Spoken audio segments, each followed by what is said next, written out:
ডারউইনে প্রথম টেস্টের ৪টা দিনই ছিল বাংলাদেশের। ম্যাকাইতে দ্বিতীয় টেস্টের প্রথম দিনটা বাংলাদেশের না, অস্ট্রেলিয়ার। কিন্তু এই দ্বিতীয় টেস্টের প্রথম দিনে বাংলাদেশ এমন একটা কাজ করেছে যেইটা ডারউইনে প্রথম টেস্টের ৪ দিনে অস্ট্রেলিয়া করতে পারেনি। কোনো অবস্থাতেই তারা এটা করতে পারেনি। সেটা আসলে কি? আপনার জন্য একটা কুইজ। আমি তো বলবই আমার সঙ্গে আপনি সেটা তো মিলিয়ে দেখতেই পারেন।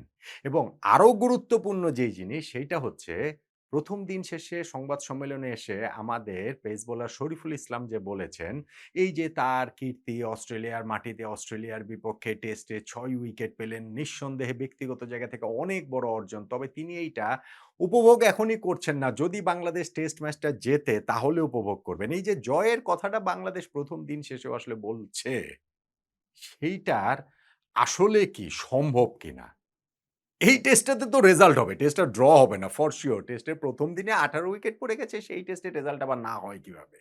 এমনকি ২য় দিনেও রেজাল্ট হয়ে যেতে পারে। কিন্তু এই যে বাংলাদেশ টিমের পক্ষ থেকে যে বলা হচ্ছে জয়ের কথা, ভাবা হচ্ছে, সেই জয়টা অসম্ভবের কাছাকাছি। কিন্তু সেই অসম্ভবটাকে সম্ভব করতে হলে বাংলাদেশের আসলে কোন স্ট্র্যাটেজিতে খেলতে হবে, ২য় দিনে বাংলাদেশের করণীয় জায়গাগুলো কি? সেইটা নিয়ে একটুখানি আলোচনা করতে চাই। দেখুন বাংলাদেশের একাদশ নিয়ে অনেক কথা হচ্ছে যে না বাংলাদেশ যেই একাদশটা খেলিয়েছে সেই একাদশটা ঠিক না। আমাদের এইখানে ৪ জন পেস বোলার খেলানো উচিত ছিল। আমি কিছু জায়গায় আলোচনা এটা দেখেছি।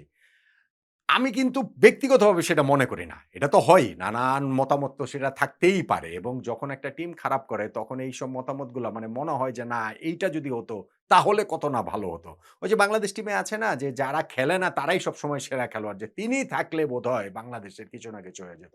সো সেই আলোচনার জায়গাটা থাকতেই পারে। কিন্তু আমি মনে করি না যে বাংলাদেশ আসলে একাদশ নির্বাচনে ভুল করেছে বা বাংলাদেশের ৪ জন পেস বোলার নিয়ে খেলানোই বাংলাদেশের উচিত ছিল। কেননা অস্ট্রেলিয়ার টিমও তো ভাই ৩ জন পেস বোলার নিয়ে খেলছে। অস্ট্রেলিয়ার টিমেও তো স্পেশালিস্ট স্পিনার নাথান লায়ন রয়েছেন এবং অস্ট্রেলিয়া টেস্টের আগের দিন তাদের প্যাট কামিন্সের প্রেস কনফারেন্সে মনে হচ্ছিল যে তারা অল আউট পেস এটাকেই তারা যাবে এবং সেইখানে নাথান লায়নের জায়গাটা হয়তোবা হবে না। কিন্তু তারা তো রেখেছে। এখন বাংলাদেশ ২ জন স্পিনার রেখেছে। কিন্তু পেস বোলার অস্ট্রেলিয়ারও ৩ জন, বাংলাদেশেরও ৩ জন। বলতে পারেন যে না অস্ট্রেলিয়ায় তো পেস বোলিং অলরাউন্ডার রয়েছেন ক্যামেরন গ্রিন, তারপর বাও ওয়েবস্টার রয়েছেন। কিন্তু এন্ড অফ দ্য ডে গিয়ে তারা হচ্ছে গিয়ে অলরাউন্ডারই। তারা তো আর পেস বোলার না। বাংলাদেশের সৌম্য সরকারকে যদি একাদশে খেলানো হতো তাহলে যে এটা ব্যালেন্স হতো বিষয়টা সেইটা নয়। ফলে আমার কাছে মনে হয় না যে বাংলাদেশ একাদশ নির্বাচনের এই জায়গাটাতে ভুল করেছে। এই উইকেটটা খেলা হচ্ছে ম্যাকাইতে। সেইখানে সময় গড়ানোর পর লেটস সে 4th ডে থেকে স্পিনারদের রোলটা অনেক প্রমিনেন্ট হয়ে ওঠার কথা। প্রবলেম হচ্ছে 4th ডে পর্যন্ত টেস্ট ম্যাচটা যাবে কিনা? এখন একটা টিম যখন প্ল্যান করে তখন তারা এটা প্ল্যান করে না যে না ৩ দিনের টেস্ট ম্যাচ কিভাবে শেষ হয় মানে শেষ হয়ে যাবে অতএব আমরা সেই অনুযায়ী আমরা আসলে একাদশ সাজাই বা আমরা ১ম ইনিংসে টসের উপরে তো কারো হাত নাই। টস হেরে যাওয়াটা আমাদের দুর্ভাগ্যজনক। আমরা আগে টসে জিতে অস্ট্রেলিয়াকে ব্যাটিং এ পাঠালে আমাদের অবস্থাটা হয়তোবা ভালো থাকতো। কিন্তু সেই টসের উপর নির্ভর করে তো আর ধরেন সবকিছু সাজানো যায় না। ওইটা তো নিশ্চয়ই বাংলাদেশের পরিকল্পনায় ছিল না কোনোভাবেই যে না টস হেরে গেলেও আমরা ৬৪ রানে অল আউট হয়ে যাব। ফলে স্পিনার রাখাটা তাইজুল এবং মিরাজকে রাখাটা কোনো স্পেশাল মানে 4th স্পেশালিস্ট পেসার না রেখে এইটা আমার কাছে খুব রং মুভ বলে মনে হয় না আসলে। কিন্তু ওই যে 4th ডে পর্যন্ত অন্তত খেলা নিয়ে যাওয়া, খেলাটাকে সামনে এগিয়ে নিয়ে যাওয়া। বাংলাদেশ তো এখনো পিছিয়ে আছে। আমরা ৬৪ রানে অল আউট হওয়ার পর অস্ট্রেলিয়া ৮ উইকেটে ১৬৫ রানে খেলা শেষ করেছে। অর্থাৎ তারা ১০১ রানে এগিয়ে আছে। বাংলাদেশের এখন এইখানটাতে আসলে করণীয় কি করলে আমরা এই জায়গাটা থেকে ম্যাচে আসলে ফিরতে পারব? দেখেন অস্ট্রেলিয়ার শেষ ২ টা উইকেট বলতে পারি যে 2nd ডে সকালবেলা যত তাড়াতাড়ি নিয়ে যাওয়া যায় ততই ভালো। অস্ট্রেলিয়ার লিডটাকে আর বাড়তে না দেওয়া। কিন্তু আমি কিন্তু খুব মাইন্ড করব না ধরেন ফার্স্ট আওয়ার অস্ট্রেলিয়া খেলে ফেলল। কিন্তু তাদেরকে আমরা অনেক রান করতে দিলাম না। ধরেন ১ম ঘন্টা অস্ট্রেলিয়া পুরোটা ব্যাটিং করে যদি ৩০ রান করে এবং আমরা ওই ১ ঘন্টায় তাদের ৩০ রান দিয়ে যদি ২ টা উইকেট নিতে পারি, আমি কিন্তু ওইটাতে খুব একটা মাইন্ড করব না। মাইন্ড করব না এই সেন্সে যে ওই আর্লি মর্নিং এর যেই উইকেটের সহায়তাটা রয়েছে, সেই সহায়তার জায়গাটা তো অন্ততপক্ষে একটুখানি বাংলাদেশের ব্যাটসম্যানদের ক্ষেত্রে ২য় ইনিংস যখন আমরা ব্যাটিং করতে নামবো, একটুখানি সহজ হবে। ফলে এইটা একটা হতে পারে। আর গুরুত্বপূর্ণ যেটা সেটা হচ্ছে গিয়ে যে আমাদের ব্যাটিং। ১ম দিনে ১৮ টা উইকেট পড়েছে কিন্তু ম্যাকের যে উইকেট সেটা আসলে ১৮ উইকেট পড়ার মতো উইকেট না।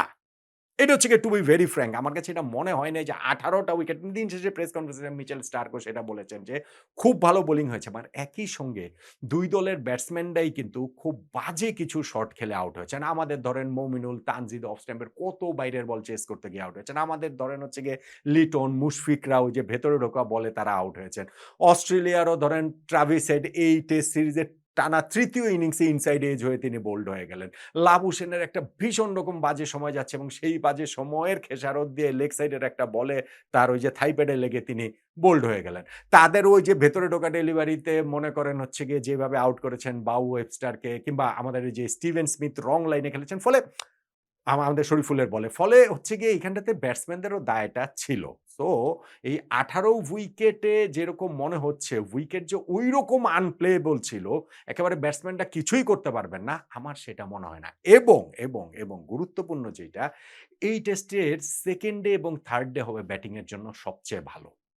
বাংলাদেশ আমি যেটা বললাম যে যদি আগামীকালকে ১ম ঘন্টাটা এইটা তো আর এইভাবে হয় না যে না ঠিক আছে আমরা ১ম ঘন্টায় উইকেট নিব না। কিন্তু ওদেরকে হচ্ছে ওরা যত রান করে, যত রান করে করুক তা না। উইকেট নেব নাও সেইটা না।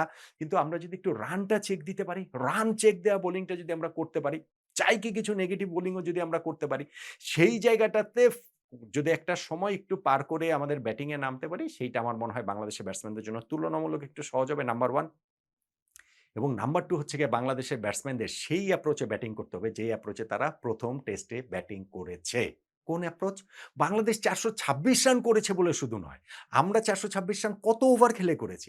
১৩৮ ওভার ব্যাটিং করে আমরা করেছি। আমাদের ওভার প্রতি রান আমরা নিয়েছি ৩.08 সো অস্ট্রেলিয়ার এই এইজিং বোলিং লাইনআপ, বুড়িয়ে যাওয়া বোলিং লাইনআপ সেটা হচ্ছে গিয়ে এই Nathan Lyon, Mitchell Starc, Josh Hazlewood, Pat Cummins প্রত্যেকেই তো তাদের ক্যারিয়ারের মানে রং সাইড অফ 30s এর দিকে তারা রয়েছেন। ক্যারিয়ারের শেষ দিকে তারা রয়েছেন।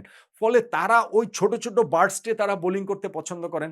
অল্প সময়ের বোলিং করতে তারা পছন্দ করেন। ইনিংসটা যখন প্রতিপক্ষের এত লম্বা হয়, ওই ন্যাগিং ইনিংস, একঘেয়ে ইনিংস হচ্ছে গিয়ে বল ছেড়ে প্রপার টেস্ট ইনিংস, সেই পুরোনো আমলের টেস্ট ইনিংস আমরা ১ম টেস্টে কিন্তু খেলেছি।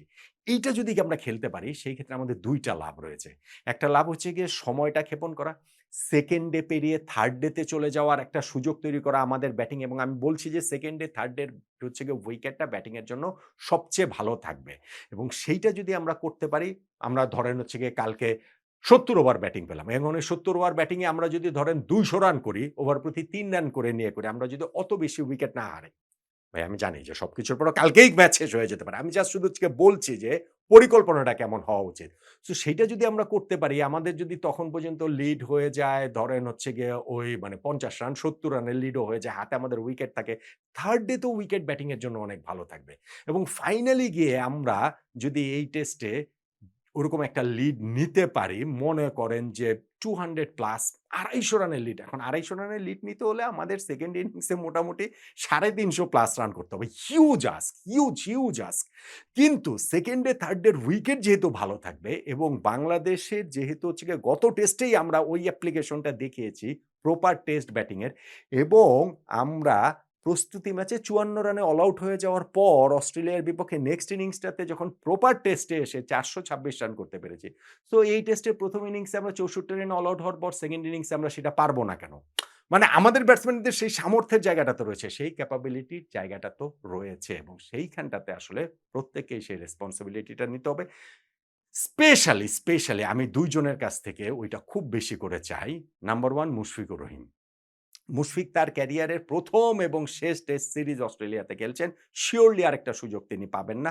সেইটা তিনি নিশ্চয়ই একটা গুড নোটে শেষ করতে চাইবেন। এখন পর্যন্ত যা করেছেন ১ম টেস্টে হ্যাঁ, শান্তর সঙ্গে একটা পার্টনারশিপ হয়েছে কিন্তু করেছেন তো ৩৬ রান। হ্যাঁ, এই যে এই টেস্টে ওইখানটাতেও তিনি একটা বিপর্যয় থামিয়ে দেওয়ার মতো একটা জায়গাতে গিয়েছিলেন। ৪১ টা বল খেলে ফেলেছিলেন। তারপরে ওই যে একটা ভেতরে ঢোকা বলটাতে তিনি আউট হয়ে গেলেন।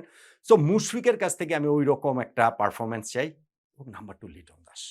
লিটন দাস টেস্টে এই অস্ট্রেলিয়ার মাটিতে ২ টা ইনিংস খেলে রানের খাতা খুলতে পারেন নাই। আজকে তার উপরে তিনি ০ রানে লাইফ পেয়ে ০ রানে আউট হয়ে গেছেন। ফলে লিটনের কাছ থেকে একটা বড় ইনিংস আসলে পাওনা হয়ে গেছে বাংলাদেশের। এই ২ জন বাকি সবাইকেই দায়িত্ব নিতে হবে। কিন্তু এই ২ জনের কথা আমি একটু আলাদা করে বললাম কারণ তাদের সেই সামর্থ্যের জায়গাটাও আসলে রয়েছে। আর শুরুতে আপনাদের আমি যেই জিনিসটা বলছিলাম যে যেইটা অস্ট্রেলিয়া ডারউইন টেস্টে ৪ দিনে করতে পারেনি, সেইটা বাংলাদেশ এই ম্যাকাই টেস্টের ১ম দিনে পিছিয়ে থাকা সত্ত্বেও করেছে। সেটা কি জানেন? সেটা হচ্ছে কামব্যাক, ফেরাটা। অস্ট্রেলিয়ার বিপক্ষে ডারউইন টেস্টের শুরুতেই যে আমরা ম্যাচের নাটাইটা হাতে নিয়ে নিয়েছি, সেইখান থেকে অস্ট্রেলিয়া আর কখনোই কামব্যাক করতে পারে নাই। বাংলাদেশ টু সাম এক্সটেন্ট তো একটা কামব্যাক করেছে। ধরেন আমরা ৬৪ রানে অল আউট হয়ে গিয়েছি। তারপর ওদের শুরুতেই ৩ টা উইকেট তুলে নিয়ে একটা কামব্যাক করেছি ৪১ রানে। এরপরে আবার একটা ৭৭ রানের পার্টনারশিপ হলো। সেই ৭৭ রানের পার্টনারশিপটা ব্রেক করার পর স্টিভেন স্মিথ আর ক্যামেরন গ্রিনের, এরপরে তো আবার আমরা শেষ ৩০ রানের মধ্যে ওই সময় আবার ওদের হচ্ছে গিয়ে আরো ৫ টা উইকেট তুলে নিয়েছে। ফলে বাংলাদেশ কিন্তু কামব্যাক করতে পারে, সেইটা আমরা দেখেছি। আমরা এখনো ম্যাচে অনেকখানি পিছিয়ে আছি এবং এভরি পসিবিলিটি আছে। অসংখ্য মানে মানে কি বলা চলে ওইরকম প্রবল একটা আশঙ্কার জায়গা রয়েছে যে ২য় দিনেই টেস্ট শেষ হয়ে যাওয়ার আশঙ্কার জায়গা আছে। আমরা ইনিংস ব্যবধানেও টেস্ট হেরে যেতে পারি। কিন্তু বাংলাদেশ আমি যেটা বললাম যে 2nd ডে তে যদি হচ্ছে গিয়ে আমরা শুরুতে ওদের উইকেট নাও নিতে পারি, তাহলেও যদি অত বেশি রান কনসিড না করি এবং তারপরে যখন ব্যাটিং এ নামবো, আমরা ওই প্রপার টেস্ট ব্যাটিংটা যদি করতে পারি এবং ফাইনালি গিয়ে আমরা এট লিস্ট 200 রানের যদি একটা টার্গেট দিতে মানে 200 ওই যে এগিয়ে যেতে পারি, সেটা ২৫০ যদি হয় তাহলে ভালো এবং সেই ক্ষেত্রে 4th ডে তে হয়তোবা স্পিনাররাও এই উইকেটে কার্যকর হয়ে উঠতে পারেন। আজকেও আপনি দেখবেন যে তাইজুলের একটা বল লাফিয়ে উঠেছিল। অস্ট্রেলিয়া টিমে নাথান লায়নকে তো ভাই বোলিংই করেনি। আর আমাদের টিমে বোলাররা মানে টায়ার্ড হয়ে গিয়েছিল মানেটা কি? ৪০ ওভার বাংলাদেশ মাত্র বোলিং করেছে। সেখানে ৩ পেস বোলার টায়ার্ড হবেন কোত্থেকে? স্পিনাররাও এর মধ্যে আবার ৬ ওভার বোলিং করেছেন। ফলে এগুলা হচ্ছে গিয়ে যে মুখস্থ কথা বলার জন্য বলা। আমি মনে করি যে বাংলাদেশ এই জায়গাটাতে হচ্ছে গিয়ে স্পিনারদের যদি ম্যাচের হিসাবের মধ্যে নিয়ে আসতে হয়, খেলাটাকে দীর্ঘায়িত করতে হবে। অস্ট্রেলিয়াকে যদি আমরা এই কামব্যাকটা যে ১ম দিন করেছি, সেটা যদি আরেকটু তাদের ব্যাকফুটে ফেলতে চাই, তাহলে হচ্ছে গিয়ে খেলাটা আরো লম্বা করতে হবে এবং খেলাটা যদি আমরা এই 2nd ডে পেরিয়ে 3rd ডে পর্যন্ত আমরা ব্যাটিংটা নিয়ে যেতে পারি, আমাদের লিডটা যদি এট লিস্ট 200 রানের করতে পারি এবং সময় নিয়ে 200 রান মনে করেন কালকে হচ্ছে গিয়ে পিটিয়ে-টিটিয়ে করে ফেললাম, আমি সেটাতে বলছি না, সময় নিয়ে। কেননা যত সময় যাবে উইকেট তারপরে গিয়ে 3rd ডের পরে গিয়ে হয়তোবা স্পিনারদের সেই অ্যাসিস্ট্যান্সটা আসলে থাকবে। পেস বোলাররা তো উইকেট থেকে সহায়তা আসলে পাবেনই। তখন হচ্ছে গিয়ে একটা ইন্টারেস্টিং টেস্ট ম্যাচটা হতে পারে। দেখেন অস্ট্রেলিয়ার ১ম টেস্ট ম্যাচ আমরা জেতার পর 2nd টেস্ট ম্যাচটাতে এরকম একটা কিছু হবে, বিপর্যয় হবে, এর একটা আশঙ্কা ছিল। কিন্তু আবার ওই যে একটা থিওরি আছে না যে, না বাংলাদেশ ১ম টেস্ট জিতে আয়েশি হয়ে গিয়েছে, আত্মতৃপ্তিতে ভুগছে যে, না দূর ওইগুলা কিছু যায় আসে না। এই ২০২৬ সালে এই ঘটনা ঘটে না। বাংলাদেশ ১ম টেস্ট জেতার পরে কি প্র্যাকটিস-ট্যাকটিস বাদ দিয়ে দিয়েছে। হ্যাঁ, আমরা যেটা ব্যর্থ হয়েছি সেটা আমরা হচ্ছে গিয়ে আমরা স্কিলের দিক থেকে ব্যর্থ হয়েছি। আমরা মেন্টালি এইটা অ্যাডাপ্ট করতে ব্যর্থ হয়েছি অস্ট্রেলিয়ার এই বোলিং এর সামনে গিয়ে। কিন্তু কামব্যাক করার মাধ্যমে bowling A to some extent সেটা আমরা দেখিয়েছি যে আমাদের সেই সামর্থ্যের জায়গাটা আছে। এখন যদি আমরা 2nd ইনিংসের ব্যাটিংটা ঐরকম নির্ভরতা নিয়ে করতে পারি, স্পেশালি মুশফিকের কথা বললাম, স্পেশালি লিটনের কথা বললাম। অবভিয়াসলি এখানে শান্ত রয়েছেন, সাদমান রয়েছেন, তানজিদ তামিম, মমিনুল, মিরাজ সবাই তো আছেন। টেইল এন্ডারদেরও খুবই গুরুত্বপূর্ণ রোল রয়েছে। তারা তো সবাই রয়েছেন। 200 প্লাস রানের একটা লিড হলে হয়তোবা এবং ধীরে ধীরে অল্প রান রেটে অল্প করে অস্ট্রেলিয়াকে আস্তে আস্তে গেলিয়ে যদি এটা আমরা করতে পারি, সেই ক্ষেত্রে হয়তোবা একটা ইন্টারেস্টিং টেস্ট ম্যাচ হবে। 2nd দিনে ভাই টেস্ট ম্যাচ শেষ হয়ে যাবে। ওই আশঙ্কার চেয়ে এরকম একটা ভাবনার জায়গা, এরকম একটা স্বপ্নের জায়গা যদি আমরা দেখি যে 200 প্লাস রানের লিড আমরা নিতে পারবো, হতেও তো পারে। এই বাংলাদেশ টিম সেটা করতেও তো পারে, নাকি?